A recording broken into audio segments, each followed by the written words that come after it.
Seguinte, ganho de massa magra ou manutenção da massa magra, né? No déficit calórico, no emagrecimento. Isso é uma das coisas que mais as pessoas nos procuram, né? Ninguém quer ficar magro, sem gordura, mas também sem massa muscular, né? Então a gente saber quais estratégias que a gente vai utilizar com o nosso paciente, em quais situações é de extrema importância para que a gente consiga ter um bom resultado com ele, né? Eu já errei muito isso com estratégias que eu já fiz comigo mesmo, né? Para quem não sabe, eu já fui uma pessoa bastante obesa, né? Na verdade, eu fui uma criança e um adolescente obeso, então quando eu fiz o meu primeiro emagrecimento, eu tinha por volta aí dos 14 anos, eu já tinha treinado musculação, já comecei a treinar musculação, e nesse processo de ganho de massa magra, perda de massa magra, já quebrei muito a cara. Quando eu perdi a massa gorda, eu acabava perdendo muita massa muscular também. Então é importante a gente entender todas as variáveis. Eu vou passar várias estratégias hoje com vocês, para que vocês consigam aplicar da melhor maneira possível, seja com vocês ou com os pacientes de vocês, tá? Então vamos lá. Bom, primeiro vou fazer uma pergunta para vocês, eu quero que vocês me respondam aí. Vocês acham que faz sentido aumentar a massa muscular para que você consiga aumentar o seu metabolismo e, consequentemente, o oxanete? Vamos aumentar a massa magra primeiro, aí depois a gente seca, porque o metabolismo vai estar muito mais acelerado. Então, eu queria saber qual que é a opinião de vocês sobre isso. Vamos fazer essa live um pouco mais didática, tá bom? Fala aqui, boa noite, querida. O que vocês acham disso, pessoal? Você acha que faz sentido aumentar a massa magra?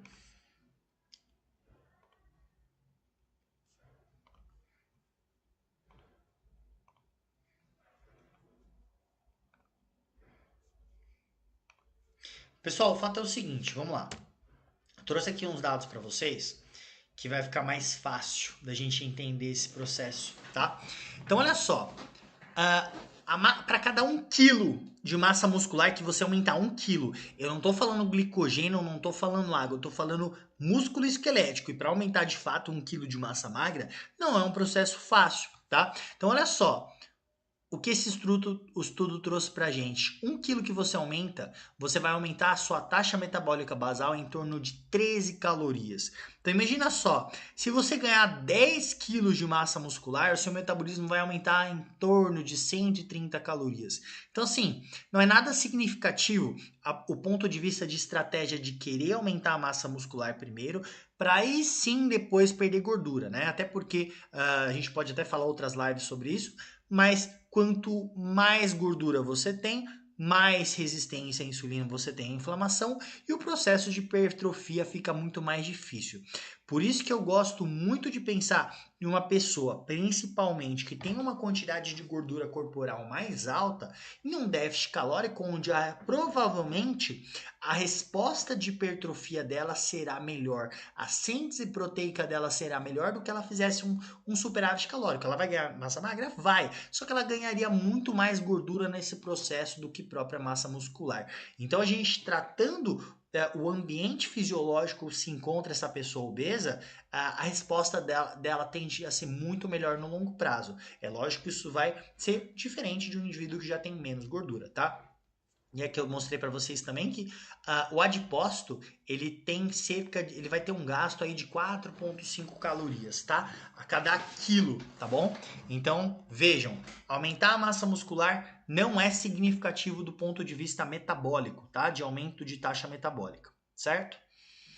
Bom, seguinte, pessoal, vamos lá.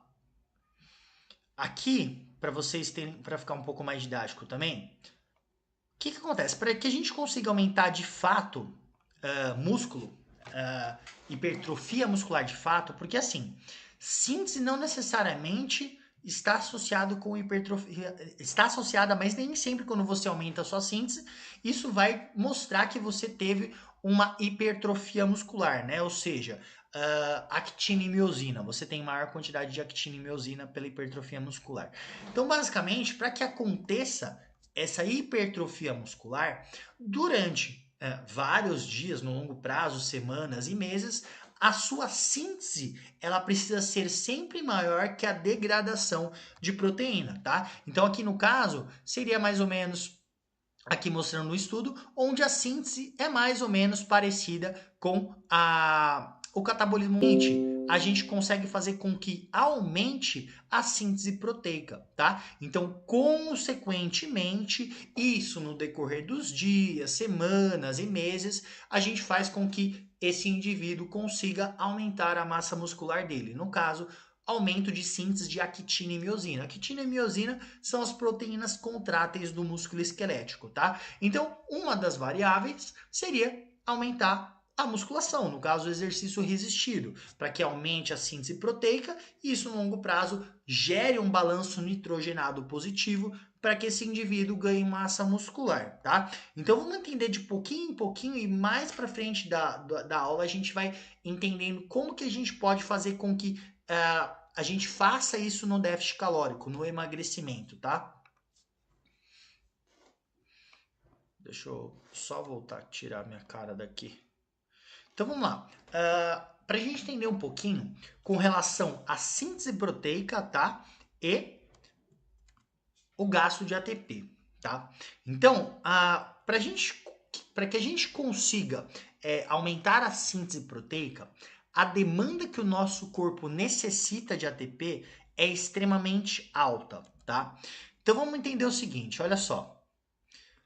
O treino resistido, ele basicamente vai gerar um estresse fisiológico e esse estresse fisiológico vai gerar as adaptações musculares para que então você consiga aumentar a síntese proteica e consequentemente a hipertrofia muscular. Elas nada mais são do que um aumento expressivo da sua transcrição e tradução. E como acontece isso? Basicamente, quando você promove um treino, um exercício resistido, uma musculação, por exemplo, você vai fazer com que lá no seu DNA, né, eu vou mostrar para vocês uma imagem para ficar didático, tá? Mas basicamente você tem a sua célula, o seu DNA lá no núcleo, e uma RNA polimerase vai até o núcleo da célula, ele vai ler um trecho desse DNA e vai produzir, através desse trecho, o RNA mensageiro, tá? O RNA mensageiro ele vai conter as informações do DNA. No caso, a gente está pensando na célula muscular, né? Actina e miosina. Então, basicamente, você produz através do núcleo as informações que vão estar contidas nesse RNA mensageiro, para então esse RNA mensageiro ir até os ribossomos, que aí no caso os ribossomos eles podem estar tanto no citoplasma da célula, quanto na membrana do retículo endoplasmático rugoso, tá? E aí o ribossomo, ele vai pegar esse RNA mensageiro e produzir proteínas, né? No caso, a gente tem basicamente o aumento aí de proteínas contráteis, actina e miosina. Então, esse processo de forma crônica vai contribuir para a síntese de proteína e para hipertrofia muscular, tá? Então, aqui um pouco mais didático. Então, olha só, aqui a gente tem nosso gene, o DNA, vem a RNA polimerase aqui, faz a transcrição do RNA mensageiro, ele vai até o ribossomo, sofre a tradução, né? E aí você tem basicamente uma proteína. Então isso vai acontecendo de uma forma, vai acontecendo um monte de vezes, tá? Isso está acontecendo direto quando você tem um treinamento resistido. Como a nossa célula muscular ela é uma célula multinucleada, quanto mais núcleos o indivíduo tiver, mais esse processo de transcrição e tradução vai acontecer. Ou seja, existem indivíduos que têm uma quantidade maior geneticamente de mionúcleos, né? Então, quanto mais mionúcleos esse indivíduo tem, mais ele consegue ter uma resposta de hipertrofia muscular. Ou, por exemplo, a gente pode pensar vocês provavelmente já devem ter ouvido falar da memória muscular, que é uma pessoa que tinha uma quantidade significativa de massa muscular, esses mionúcleos eles continuam lá. Então, quando o indivíduo ele volta a ter uma resposta, no caso, um estresse fisiológico, no caso a musculação, por exemplo, esses mionúcleos eles favorecem esse rápido reganho de massa muscular, tá? Então é importante a gente entender isso, tá bom?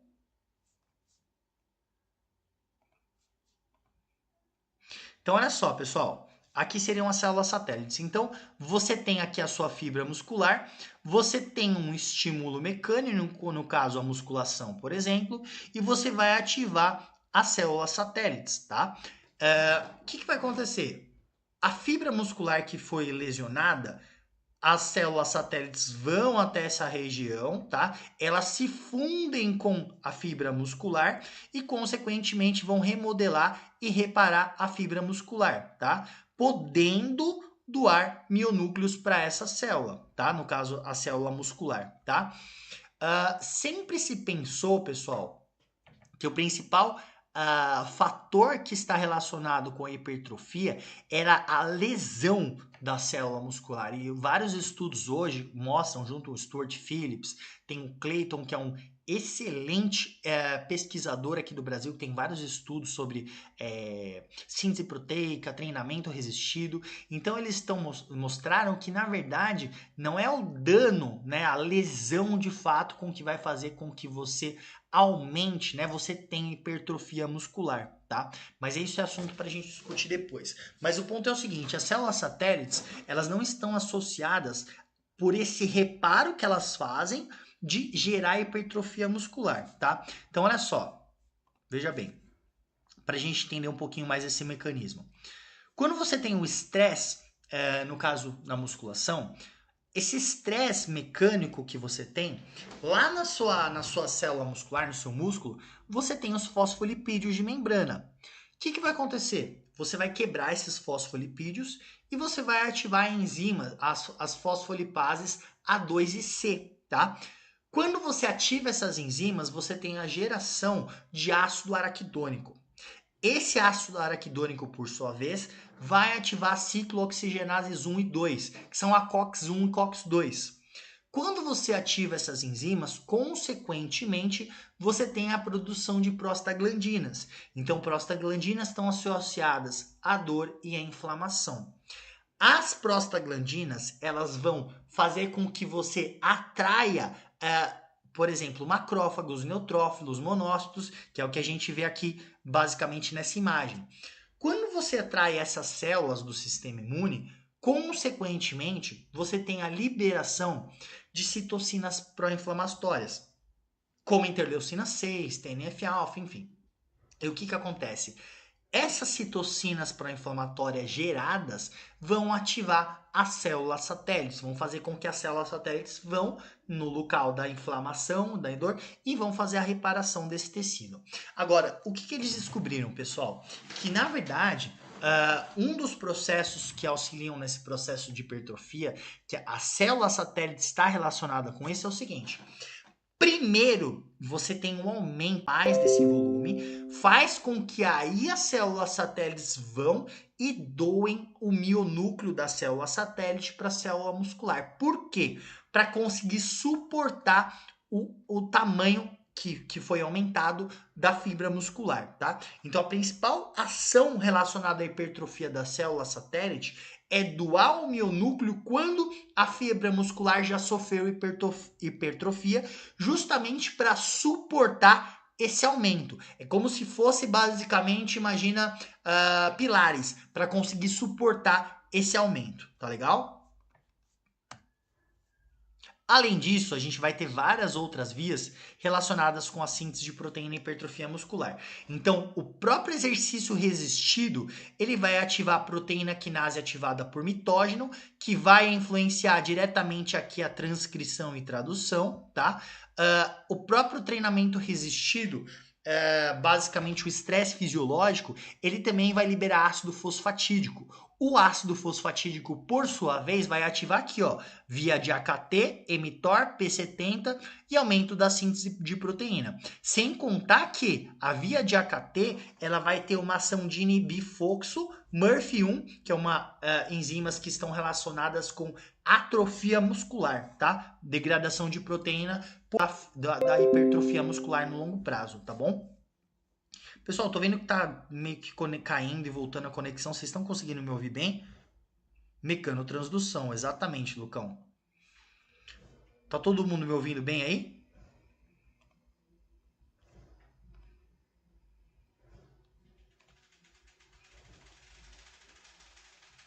Tá travando, mas vocês não estão perdendo o que eu tô falando, né? Vocês estão conseguindo me ouvir. Quando trava, volta para a parte que eu parei, né? Só para eu saber. Senão eu vou tentar ligar aqui o roteador do meu celular. Essa net aqui não tá muito legal. Enfim.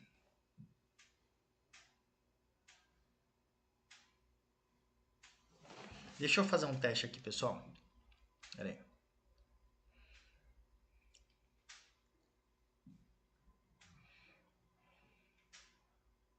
Deixa eu fazer um teste aqui. Pera aí, pessoal, rapidinho. Vamos ver se a gente consegue melhorar isso aqui, então. Pera aí, gente. Vamos tentar aqui uma forma diferente. Vamos ver se a gente consegue melhorar aqui.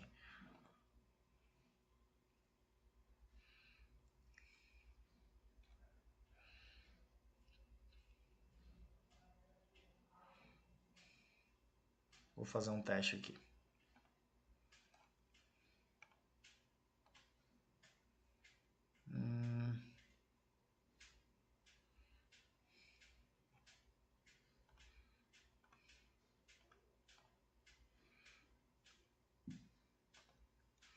Bom, depois de toda forma, eu vou deixar disponível ela aqui, tá?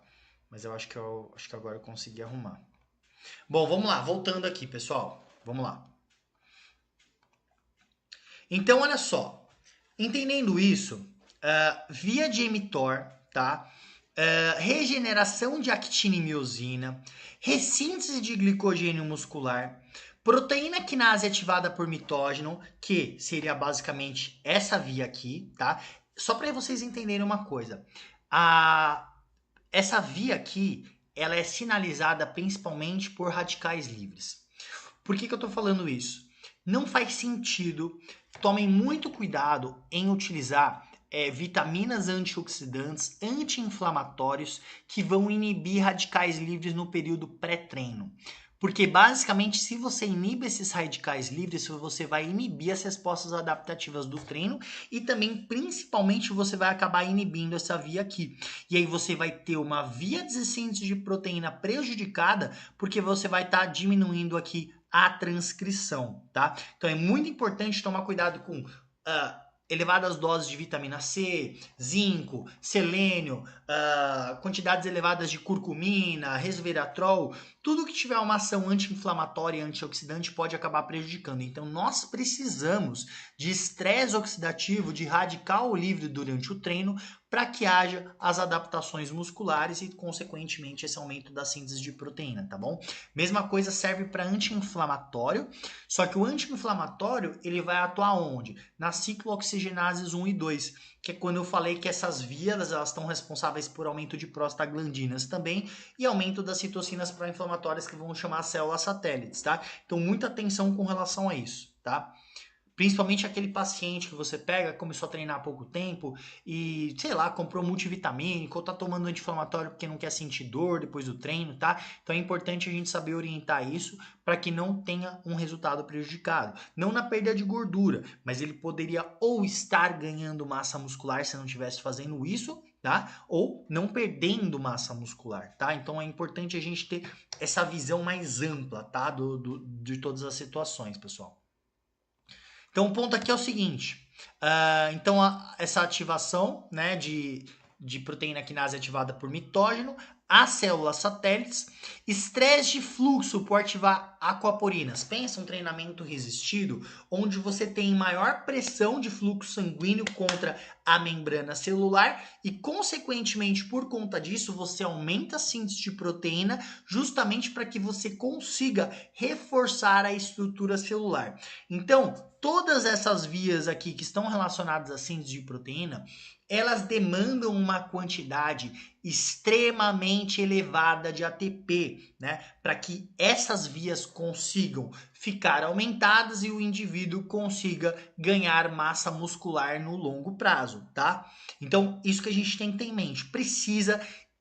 Demandada muito ATP nesses processos, tá? Agora, o que acontece? Quando a gente faz uma dieta de déficit calórico, o que vai acontecer? Você vai estar consumindo menos calorias, isso é um fato. Então você vai ter uma maior necessidade de produção de ATP por vias endógenas, né? Por seus tecidos, no caso. Porque se você está consumindo menos, consequentemente o corpo precisa achar um jeito de ter maior produção de ATP, tá? Então, basicamente, onde que a gente vai conseguir principalmente? Através do glicogênio hepático, muscular, adipócitos e proteínas, principalmente proteínas contráteis, músculo esquelético, né? Então, pelo glicogênio, principalmente, a gente vai ter a glicogenólise, pelas proteínas, gliconeogênese, os adipócitos, a gente vai ter vários hormônios atuando aqui também, né? Então, quais são os principais constituintes aqui que vão estimular essa produção de ATP, né, gliconeogênese? Então, o cortisol,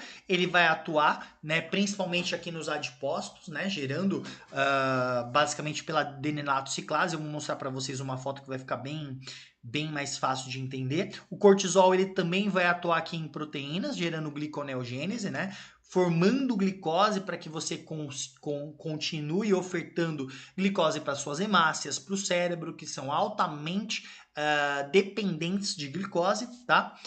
Mas o cérebro ele pode se adaptar, ok? O glucagon, importante dizer que o glucagon ele só vai ter ação no glicogênio hepático, tá? Ele não tem ação no glicogênio muscular, tá? O glucagon ele vai ter ação nos adipócitos, promovendo lipólise, tá? O GH ele vai ter uma ação aí também de lipólise, tá? E as catecolaminas, como adrenalina, noradrenalina, vão ter uma ação também aí de lipólise para que você consiga ter maior produção de ATP, tá? Então, basicamente é o seguinte, olha só. Deixa eu colocar aqui para baixo. Veja bem. Aqui são receptores beta-adrenérgicos, tá? Então, o que acontece? As catecolaminas, adrenalina, noradrenalina, elas vão se ligar nesses receptores, tá? Aqui. O glucagon, o cortisol, o GH, eles vão atuar diretamente aqui, por através de outro receptor, na adenilato ciclase, tá? Tanto quando as catecolaminas quanto esses hormônios atuam na adenilato ciclase, aqui é um adipócito, tá, pessoal? Só para ficar claro isso aqui. Então, quando atua nessa adenilato ciclase, vai pegar o ATP e quebrar em AMP cíclico. Quando quebra em AMP cíclico, vai ativar aqui a PKA, tá? O que acontece? A PKA ela vai ter duas ações principais aqui nos adipócitos. Então, o primeiro deles é ativar as perilipinas, tá? O que vai fazer as perilipinas? Ela vai pegar o triacilglicerol que está lá no tecido adiposo e transportar ele aqui para a lipase hormônio sensível. Por quê? Esse triacilglicerol ele vai ser quebrado aqui na lipase hormônio sensível, produzindo então os 3 ácidos graxos livres e também o glicerol. Esse glicerol ele vai lá para o fígado sofrer a gliconeogênese para que você consiga produzir glicose através dele, ou ele pode ser resterificado também, tá?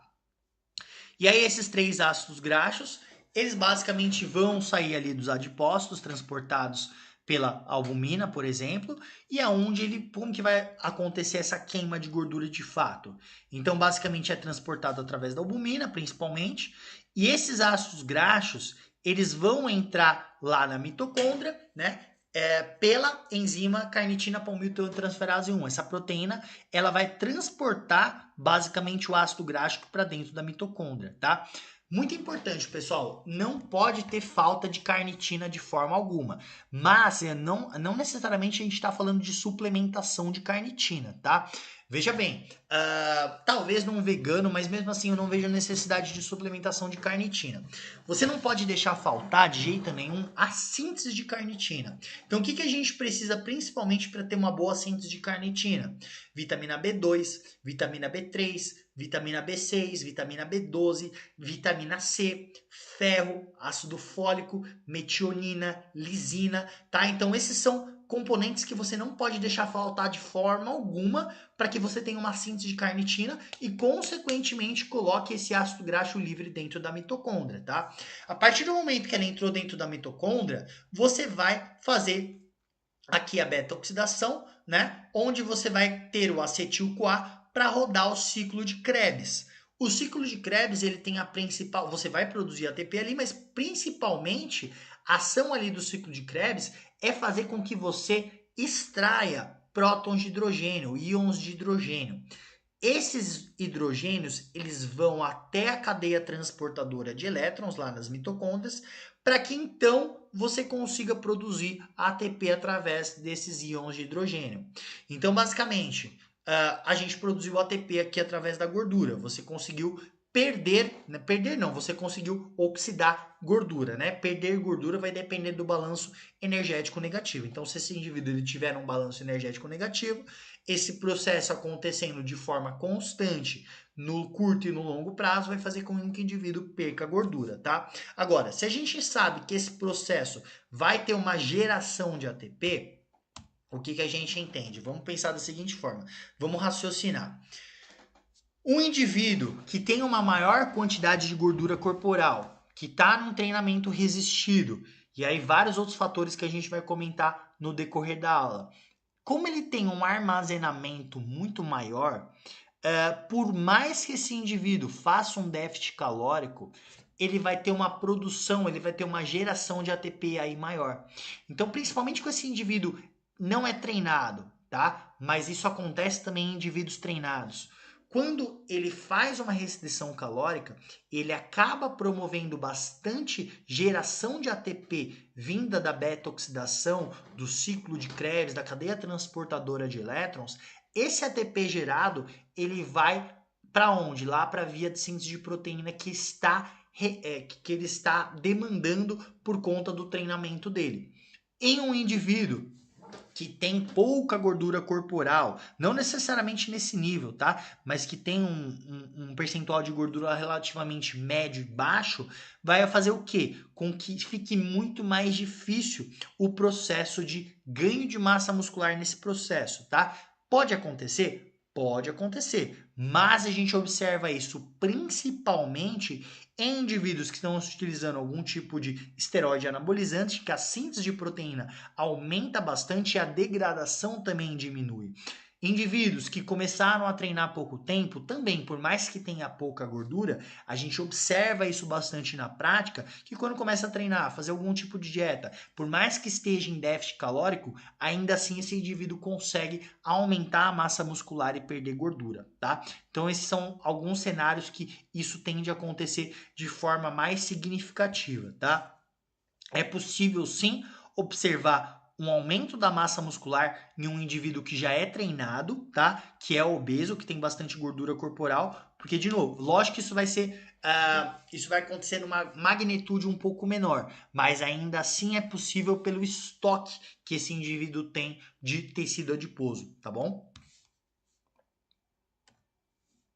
Tá, aí agora é a questão, qual é o déficit calórico que nós precisamos ter aí para que haja esse processo aí de perda de gordura e talvez manutenção ou perda ou ganho de massa muscular, tá? Então a gente pensa mais ou menos nessa faixa, pessoal, 300 a 1000 calorias, tá? Quando que a gente vai para os extremos, tá? Então pensa no seguinte, quando o indivíduo ele já tem pouca gordura corporal, ele tem um metabolismo mais acelerado, tomem cuidado com restrições muito severas, tá? E aí a gente vai entrar na parte de macronutrientes daqui a pouco.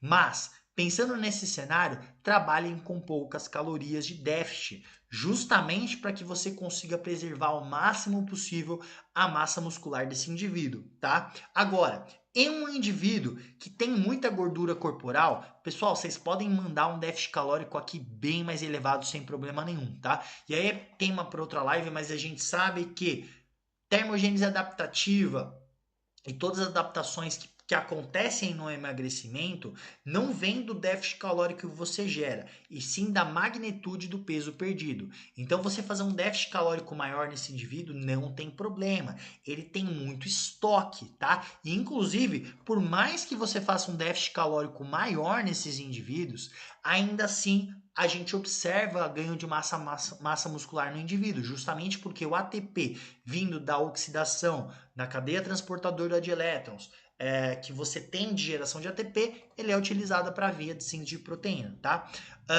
Outro ponto, você pode pensar também em um déficit calórico maior, aqui no caso perto desse extremo, no indivíduo que tem pouca gordura, tá? Porém, que talvez um paciente que esteja utilizando algum recurso, como mais testosterona, enfim, qualquer tipo de esteroide anabolizante. É lógico que tome muito cuidado se tem um paciente simplesmente fazendo uma reposição de testosterona, por exemplo, está tomando uma Durateston, uma Deposteron por semana.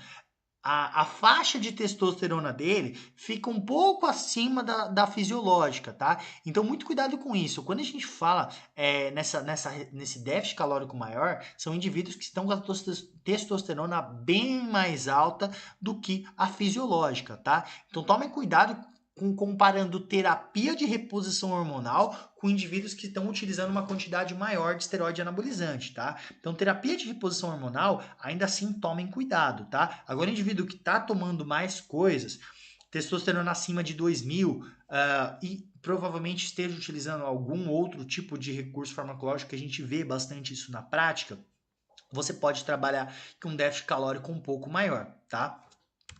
Agora, para você ter um resultado satisfatório, para o seu paciente ter um resultado satisfatório, independentemente de que ele tenha pouca gordura corporal, que ele tenha muita gordura corporal e que ele fique com esse sorriso aqui no rosto de resultado, a gente precisa a todo custo fazer com o indivíduo durma. E aí eu quero fazer uma live só com estratégias com vocês de como que a gente pode fazer para melhorar a qualidade do sono do paciente, tá? Por que isso aqui é de extrema importância? É uma das coisas que mais vocês precisam se preocupar com o indivíduo que está em um déficit calórico num processo de emagrecimento, seja ele obeso ou seja ele pouca gordura corporal. Porque basicamente a gente vai ter várias ações aqui do sono que, primeiramente, você vai ter um aumento bem significativo do cortisol, tá? Então, de novo, se você aumenta muito o cortisol, você vai ter um processo de gliconeogênese avançada, ou seja, você vai atuar diretamente na célula muscular, né? Isso eu estou falando num cenário onde o cortisol está muito elevado, tá? O cortisol, ele não é vilão se ele estiver em níveis adequados. Agora, o que acontece? Déficit calórico, pessoal, a gente já aumenta os níveis de cortisol. Então, imagina só o cenário. A pessoa, ela está em déficit calórico, ela está com restrição de carboidrato, ela tem uma rotina estressante e ela não dorme bem, isso aqui é tiro na cabeça de cortisol, sabe? E aí o cortisol ele vai fazer o quê? Gliconeogênese na célula muscular. E aí, consequentemente, fazendo com que haja maior degradação de proteínas e esse indivíduo perca mais massa muscular no longo prazo, tá? Agora, tem um outro ponto que o cortisol elevado, ele vai atuar lá no nosso cérebro, principalmente atuando na amígdala, fazendo com que esse indivíduo tenha mais impulso, tá? Então o indivíduo ele fica mais impulsivo durante o dia em escapar da dieta. Só que o cortisol, olha só que interessante, ele também aumenta os níveis de dopamina. E você pode estar pensando que, isso é bom? Não, não é bom. Pelo seguinte, quando a gente aumenta a dopamina, é que assim, a dopamina ela pode atuar em várias regiões diferentes do nosso cérebro. O cortisol, quando ele aumenta, e ele aumenta a dopamina a gente sabe que ela tem uma ação principalmente de motivar o indivíduo a uma ação. Então, quando ele tem esse aumento de dopamina no cérebro, faz com que esse indivíduo ele busque mais alimentos. Então, ele vê um alimento, ele tem um pico de dopamina, né? As pessoas acreditam que isso acontece também quando você come um alimento, por exemplo, você viu um doce, comeu doce, é aí que libera a dopamina. Não, a dopamina ela é liberada antes disso acontecer, justamente para ser um efeito motivador para você buscar esse alimento. E aí, dependendo se essa ação, esse comportamento que você teve de consumir um alimento palatável, supriu ou foi a mais que suas expectativas, aí você pode ter uma liberação ou uma diminuição de dopamina. Mas o ponto aqui é que o cortisol ele vai atuar em regiões específicas do seu cérebro justamente para que essa dopamina te estimule a buscar esses alimentos. E principalmente tem um papel de recondicionar o seu cérebro. Então, cada vez mais você fica condicionado a esse comportamento, tá? Então, por isso que uma deficiência de sono no longo prazo pode ser devastador, pensando do ponto de vista de adesão à dieta, tá? Além disso, a grelina ela também vai ser elevada, tá? Então teve um estudo mostrando que a grelina ela fica muito mais elevada na deficiência de sono e promoveu um aumento de até 400 calorias a mais por conta disso, da grelina estar aumentada. E sem contar que a grelina, além de aumentar muito a fome, né, que é um hormônio que ela aumenta a fome, a grelina ela ainda causa hiperpalatabilidade. Então, olha só, além do cortisol estar elevado, do impulso tá aumentado, a grelina gera mais fome e, consequentemente, os alimentos ficam mais gostosos. Então, a chance desse indivíduo ter impulsão ou compulsão acaba sendo muito maior, tá? Agora, e a leptina ela tende a diminuir também, e a leptina ela é um hormônio que gera mais saciedade. Então, se você diminui leptina, consequentemente você fica menos saciado. A leptina ela vai atuar em neurônios PONC-CART, próprio melanocortina e fator transcrito relacionado a anfetamina e cocaína, e inibir NPY e AGRP, tá? Que são neurônios que geram fome. Então ela não consegue atuar nesses neurônios, diferentemente da grelina, é totalmente o oposto da leptina, né? Então, basicamente, o indivíduo ele vai estar muito mais favorável a escapar da dieta por conta disso. Sem contar que a leptina ela também aumenta o gasto energético. Então, o indivíduo ele tende a gastar menos por conta disso, tá? Porque a leptina vai diminuir na deficiência do sono. A testosterona ela tende a ficar diminuída também no longo prazo. A testosterona está relacionada com o aumento da síntese de proteína e diminuição da degradação e também um efeito aumentado de diminuição, um efeito aumentado de perda de gordura, tá? Quando o nível de testosterona está mais elevado. E por conta de tudo isso, principalmente do cortisol, no longo prazo você pode gerar resistência à insulina. E o que acontece? Deixa eu voltar aqui. Se a insulina ela está elevada, pessoal, ela vai acabar inibindo aqui, ó, a lipase hormônio sensível, tá? Então, quanto mais insulina tiver na corrente sanguínea, menos lipase hormônio sensível ativada, menos lipólise, menos beta-oxidação, menos perda de gordura, tá? E sem contar que, olha só, deixa eu voltar um pouquinho aqui também para ficar claro. A insulina, ela ativa essa via aqui, ó. Então, se você tem resistência à insulina, pensa aqui, ó. Imagina que aqui é uma célula muscular, ó. Tô contornando aqui. Aqui tem um receptor de insulina. Se você tem resistência aqui à insulina, você não consegue se ligar aqui, consequentemente, porque quando a insulina se liga aqui, ela estimula a via de AKT-mTOR. Então, se o indivíduo tem resistência à insulina, essa via fica prejudicada, a síntese proteica dele cai e, consequentemente, se ele não está ativando aqui, a via de fluxo, Murphy1, upictina proteassomo, fica aumentada. Então, o indivíduo tem mais degradação proteica.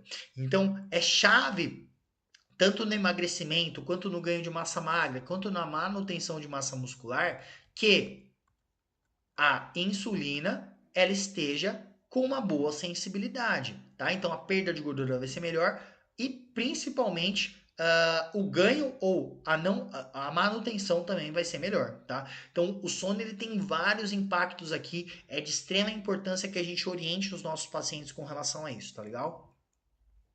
Com relação às proteínas, pessoal, eu gosto de, pensando em dieta de emagrecimento, chegar a 2, 2,5, 3,5 gramas por quilo de peso. Por quê? Principalmente pela saciedade, efeito térmico, eu já conversei bastante sobre isso, ela não tem um efeito significativo de efeito térmico. Se você aumentar, por exemplo, vamos supor que você está numa dieta aí de 2 gramas por quilo de peso de proteína e você aumenta para 4 gramas por quilo de peso. O efeito térmico da proteína, ela vai gerar em torno de 100 a 200 calorias a mais. Então não compensa, você vai estar ingerindo muito mais calorias por conta da proteína para ter esse efeito térmico, tá? Então não tem necessidade pensando nisso. Agora, pensando em saciedade vale muito a pena, mas principalmente em manutenção da massa muscular. Então o que eu gosto de pensar? Numa pessoa, por exemplo, um obeso, tá?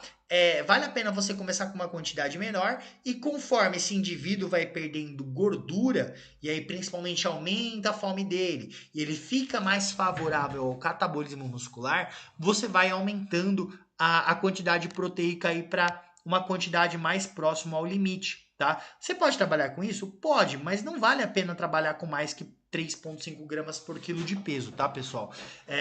Vale muito a pena por conta da saciedade, da manutenção da massa muscular, tá? Então, quanto menor for o percentual de gordura, mais proteína vale a pena você colocar na dieta do indivíduo. Vocês vão observar que conforme o paciente ele vai perdendo muita gordura corporal, a fome ela tende a ficar meio que incontrolável. É muito, muito difícil. Quem já fez dieta e chegou num percentual de gordura baixo, você fica pensando em comida o dia inteiro. É muito difícil. Então a proteína ela vai ter essa ação bem interessante.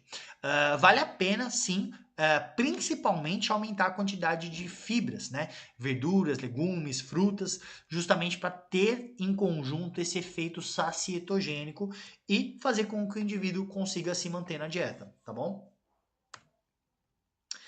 Uma estratégia interessante que vocês podem utilizar também no consultório é aumentar a quantidade proteica antes do indivíduo dormir, né? Que foi o que esse estudo mostrou, né? Então, basicamente, a síntese proteica aqui em verdinha, né? Só que quando você não consumia nenhum tipo de alimento antes do sono, você ficava com, não tinha essa oportunidade de aumento de síntese proteica. E agora, quando você utilizava proteína, no caso eles utilizaram 40 gramas, tá, de proteína aqui antes do sono, você teve uma capacidade de síntese aumentada, né? Então, no caso, na minha opinião, eu acho que não vale nem a pena tanto usar shake, sim uma proteína de lenta absorção. Não necessariamente caseína, mas principalmente usar uma carne, um frango, ovos, enfim. Você pode ter uma resposta otimizada da síntese de proteína logo antes de dormir. Cuidado só com quantidade, porque para ver se alguns indivíduos não vão ter dificuldade em dormir. Priorizem sempre o sono. Mas se você utilizar uma proteína magra, ou às vezes até um shake mesmo, se o indivíduo tiver dificuldade de dormir por conta de uma proteína sólida, vale a pena usar um shake mesmo, tá? Cuidado com carnes gordurosas. Quanto mais gordura antes de dormir, mais difícil fica a qualidade do sono. E veja bem, algumas pessoas têm a falsa percepção de que, comer uma quantidade grande de comida, por exemplo, feijoada. Você comer uma quantidade grande de feijoada, você vai ficar com sono. Só que, infelizmente, a qualidade do sono não vai ser boa. Então você pode se entupir de comida e algumas pessoas, não, eu como e durmo que nem pedra. Só que, na verdade, na maior parte das vezes, ela não vai atingir todas as fases do sono. Então, fase 1, fase 2, fase 3, fase 4 e sono REM. E para que a gente consiga ter uma boa qualidade de sono, não fique com aqueles hormônios prejudicados, essas fases do sono são essenciais, tá? Então é importante entender isso aí com o paciente, tá bom? E ver o que vai funcionar melhor para ele. Às vezes é aquele paciente idoso que não tem costume de comer nada, coloca um shake, tá? Porque aí você vai otimizar a síntese de proteína desse indivíduo, tá bom? Bom, com relação a carbo, pessoal, vamos lá. Deixa eu... Pera aí. Tá todo mundo me vendo aqui? Pera aí.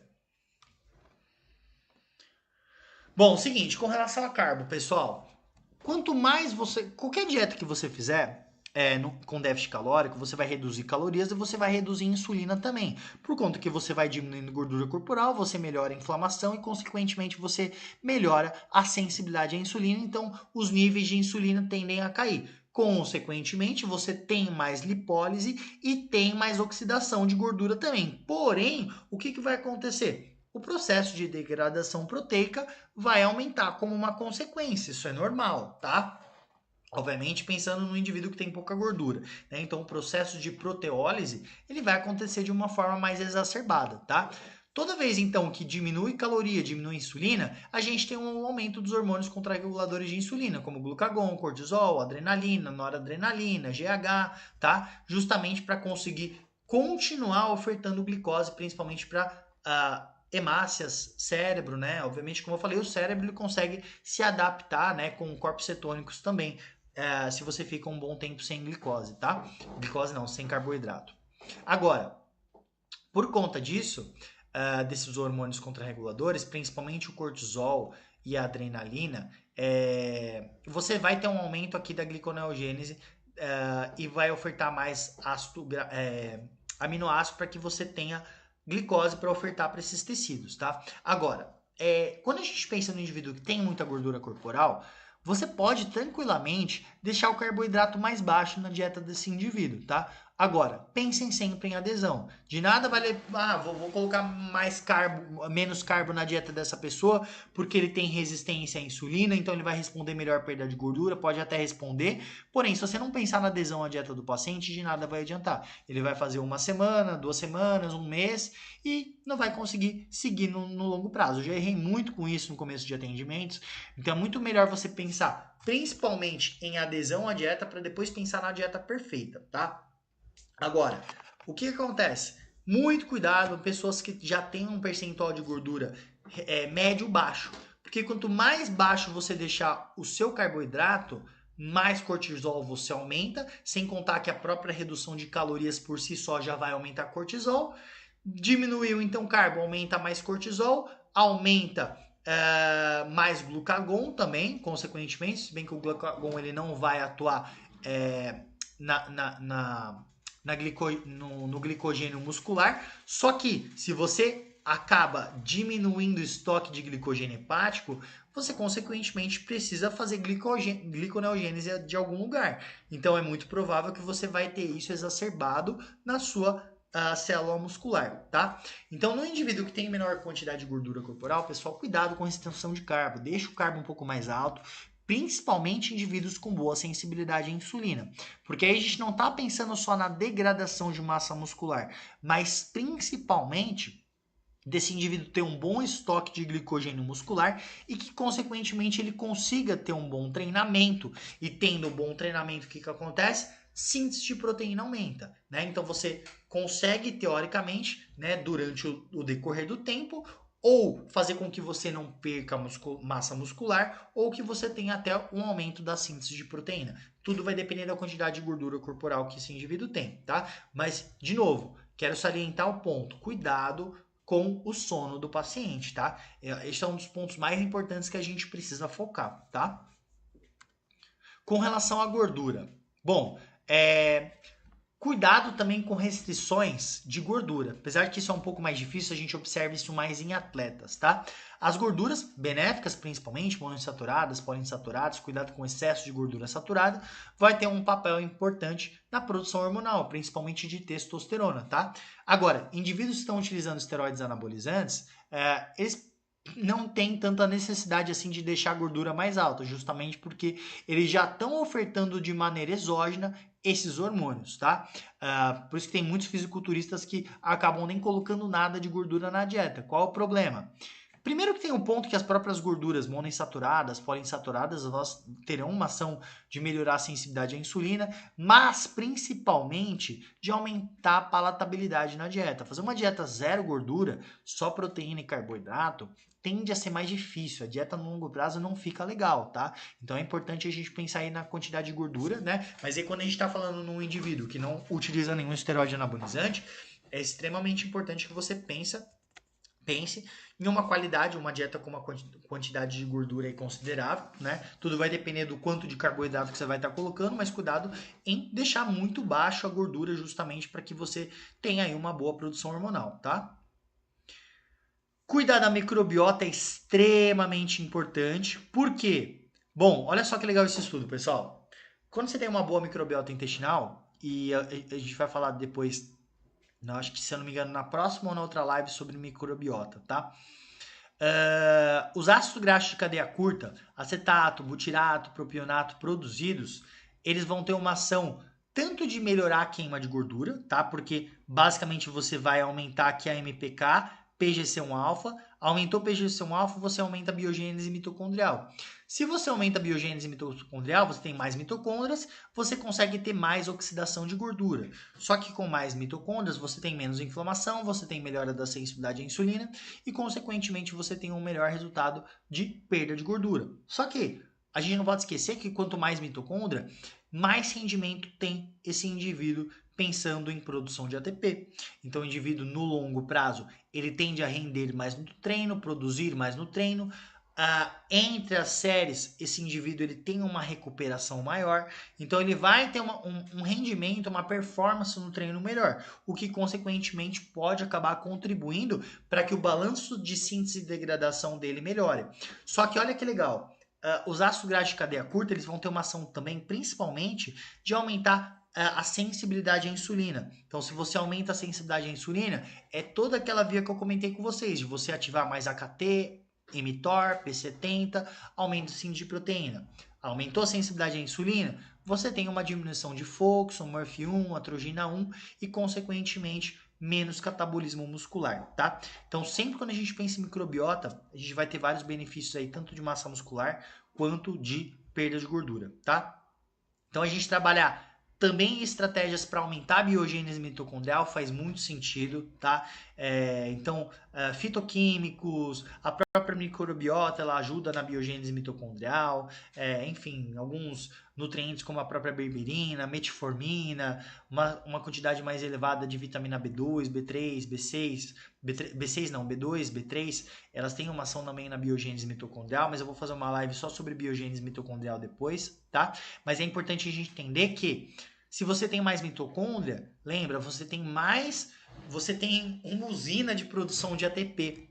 Então, quanto mais produção de ATP você tem, mais você consegue favorecer a via de síntese de proteína. A gente não pode esquecer disso, tá? Então, quanto mais mitocôndria, melhor, tanto para oxidação de gordura quanto para síntese proteica, tá bom?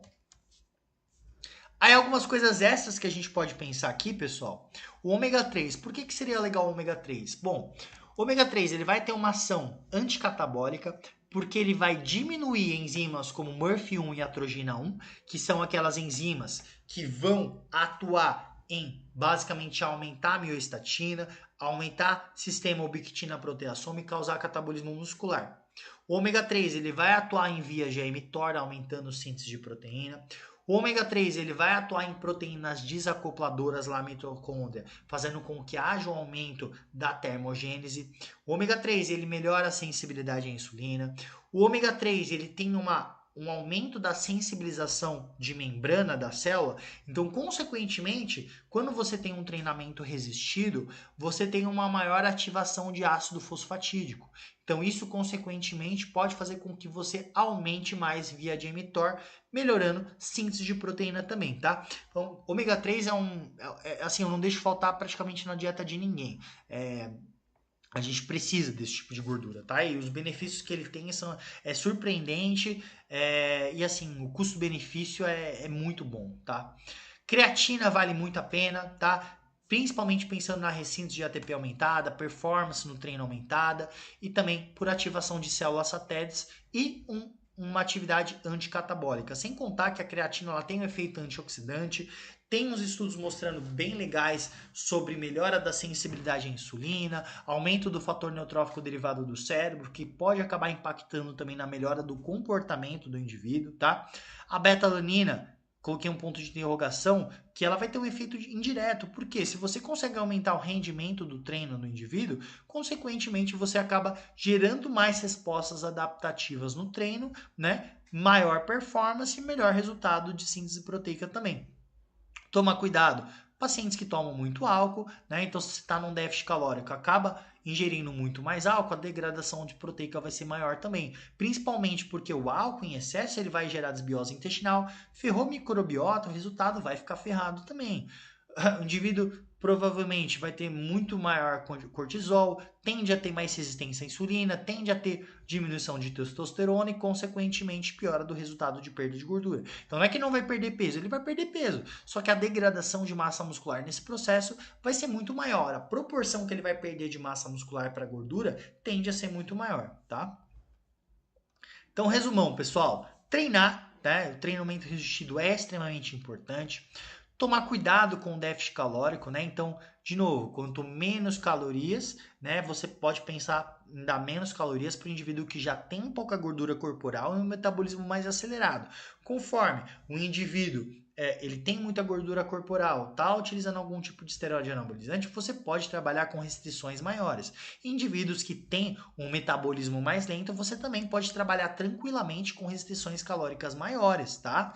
E aí, conforme ele for diminuindo a gordura, você vai trabalhando com uma margem de déficit calórico um pouco menor, tá? Sono, não preciso nem falar para vocês de como é importante, né? Vamos fazer uma live só sobre isso. Microbiota também, né? Cuidar da microbiota a todo custo para que a proporção de peso de gordura perdido seja maior. Mais proteína na dieta pelo efeito sacetogênico, pelo efeito manutenção de massa muscular e pelo efeito térmico nem tanto, tá? A não ser que você... Voltou. Bom, acho que vocês vão pegar tudo aí. Certo, pessoal?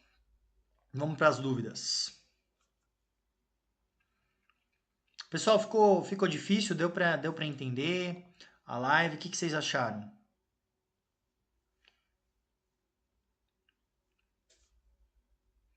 Me deem um feedback aí, por favor.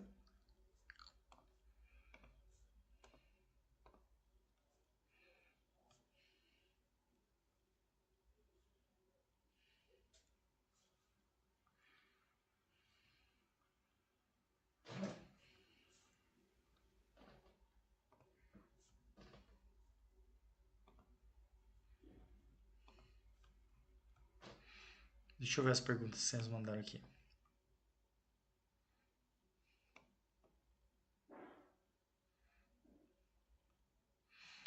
O que você perguntou o que explica o fato de ter mais L-carnitina, a suplementação não aumenta a entrada de mais gordura.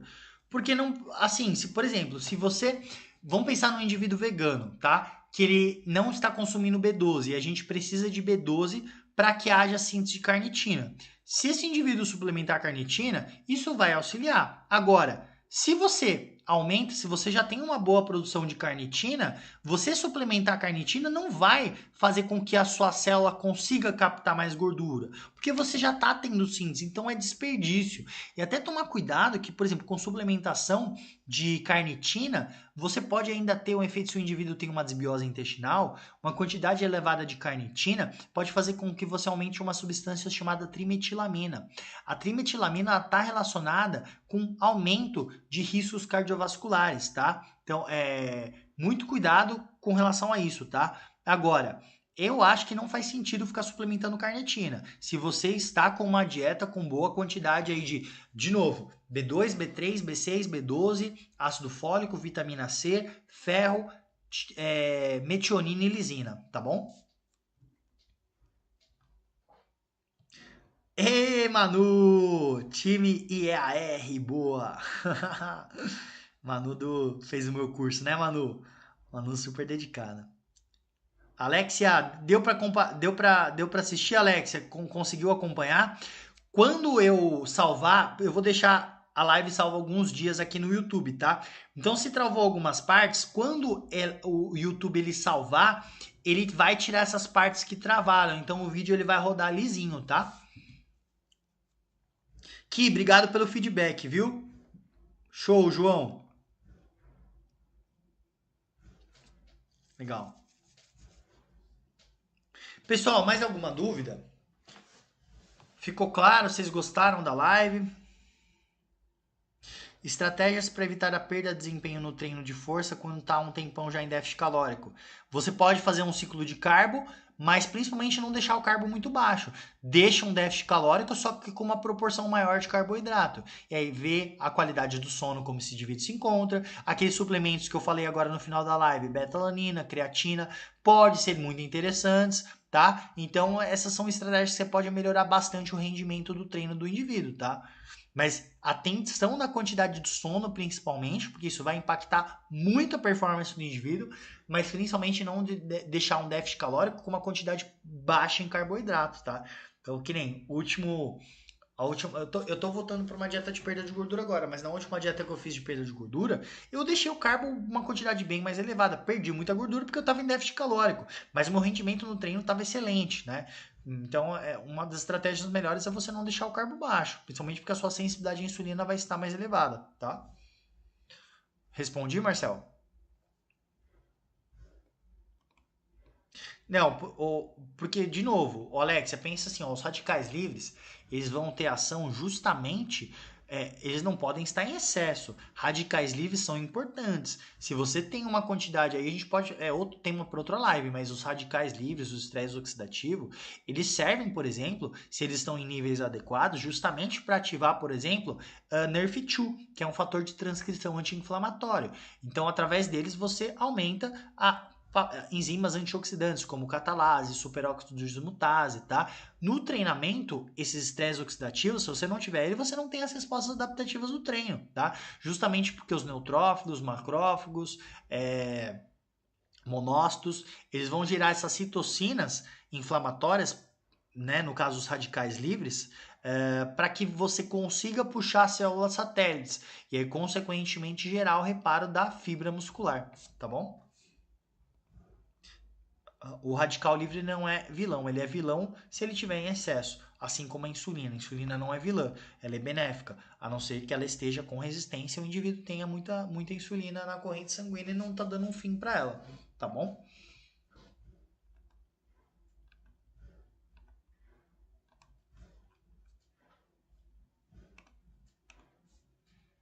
Fechado, pessoal? Alguém tem mais alguma dúvida? Eu vou finalizar então. Vocês estão gostando desse esqueminha da live ou vocês estão preferindo no Instagram, hein? Queria um feedback de vocês aí com relação a isso, sabia?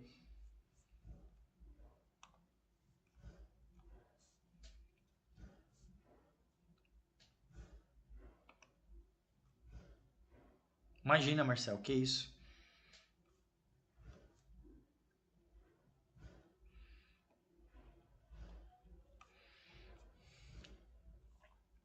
Pessoal, então eu vou finalizando aqui, tá? Espero que vocês tenham gostado, tá? Qualquer dúvida que vocês tiverem, vocês me mandam mensagem por direct, tá? E eu vou passar depois para vocês o cronograma, tá? Das próximas lives que eu já fiz eles. E pelo menos no próximo mês aí a gente já tem um cronograminha aí das aulas. Fechado, pessoal? Então peço para vocês aí se a aula agregou de alguma forma, que vocês passem para amigos que são nutricionistas ou estudantes que possam agregar de alguma forma, tá? Dá uma curtidinha aí na live, pessoal, para ajudar, compartilhar, tá? Isso aí dá uma incentivada aí para que a gente, no caso eu, continue fazendo mais conteúdos para vocês, para eu saber que vocês estão gostando também. Então, se vocês puderem curtir, compartilhar, eu vou agradecer bastante, tá bom? Legal, Alex, eu fico muito feliz, tá? Então é isso aí, pessoal. Nos vemos então na terça que vem, às 19 horas, tá? E depois eu passo para vocês aí o cronograma. Eu vou colocar o cronograma lá no Telegram, tá certo? E a gente vai conversando. Bom, pessoal, é isso aí. Fiquem com Deus, boa noite. E na semana que vem nos vemos. Grande abraço e beijo no coração. Tchau, tchau.